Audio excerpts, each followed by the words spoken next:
नाज़रीन, सकरन तालुके जे 100 खां वधीक ॻोठनि खे गैस जी सहूलियत ॾियारण जे लाइ सिंध सुजाग फोरम पारां नेशनल प्रेस क्लब अॻियां एहतिजाजी मुज़ाहिरो करे धरणो हंयो वियो। एहतिजाज जा तफ़सील ॿुधाइण जे लाइ असां वीडियो लिंक ते मौजूदु आहे सकरन मां ग़ुलाम क़ादिर चांडियो। जी नाज़रीन, जीअं त असां हींअर मौजूदु आहियूं नेशनल प्रेस क्लब सकरण, जिते सिंध सुजाग फोरम समाजी तंज़ीम सकरण जी उन पारां सकरण तहलके जे 100 खां वधीक ॻोठनि में गैस न हुजण ख़िलाफ़ एहतिजाजी धरणो हणी एहतिजाजी मुज़ाहिरो कयो आहे, जंहिंमें ॻोठ मोहम्मद खान मक्सी आहे। उन खां ज़ोरनि जा ॻोठनि अचो त हिते माण्हुनि खां पुछूं त उहे छा था चवनि। असांखे गैस जहिड़ी सहूलियत ॾिनी वञे। असां साईं मीर ग़ुलाम मुस्तफ़ा शाह ऐं ग़ुलाम क़ादिर चांडो खां मुतालबो था कयूं त असांजे ॻोठ में गैस ॾिनी वञे। वफ़ाक़ी हुकूमत खां इहो मुतालबो थो करे त सकरण तहलके जे ॻोठनि खे गैस बिना देर ते ॾिनी वञे। असीं मुतालबो ऐं गुज़ारिश था कयूं त महिरबानी करे असांजे ॻोठनि खे गैस जी सहूलियत ॾिनी वञे, न त ॿी सूरत में असांजो एहतिजाज अॻिते जारी सारी रहंदो। 100 ॻोठनि लाइ गैस लाइ जेको हीउ एहतिजाज कयो ही राइट आहे।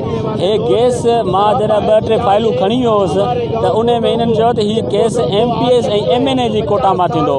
लिहाज़ा मां MPS सिंध हुकूमत सां अपील थो कयां त जेके बि 100 ॻोठ गैस जा महरूम आहिनि, तव्हां इन्हनि खे पंहिंजी बजट मां गैस जी जेका बि गैस जी आहे न उहा फराहमी बहाल कई वञे। वधीक गैस पैदा कंदड़ सिंध सूबे जो अवाम इन गैस जहिड़े बुनियादी नेमत खां महरूम आहे ऐं ही हुक्मरान ही गैस कारखानेदारनि सरमाएदारनि खे खपाए फ़रोग़त करे रहिया आहिनि। पर असां मुतालबो था कयूं त हर माण्हूअ जो, हर घर जो, हर फ़र्द जो ही गैस जहिड़ी नेमत उनजो बुनियादी हक़ आहे, उन्हनि खे गैस फराहम कई वञे। मुतालबो इहो ई आहे त असांजे ॻोठ में हिन जदीद दौर में गैस जी बुनियादी जेका सहूलियत कोन्हे का, ही इंसानी बुनियादी हक़ आहे ऐं हिननि जा जेके बि जाइज़ मुतालबा आहिनि पूरा कया। गैस इंतिज़ामिया वारनि उन्हनि मेलनि खे ख़तमु कराए। जितां ॿारणु मिलंदो हुयो उहो ॿारणु बि हींअर न आहे, उहो ॿारणु बि ख़तमु थी वियो आहे।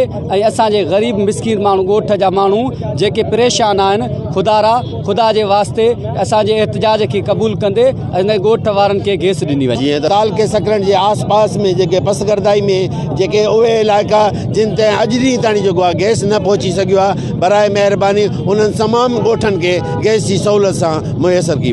हिननि जो चवणु आहे जेकर असांजे जाइज़ मुतालबनि खे हल नथो कयो वञे त असां इन खां वधीक सख़्तु एहतिजाज करे ॾेखारींदासीं।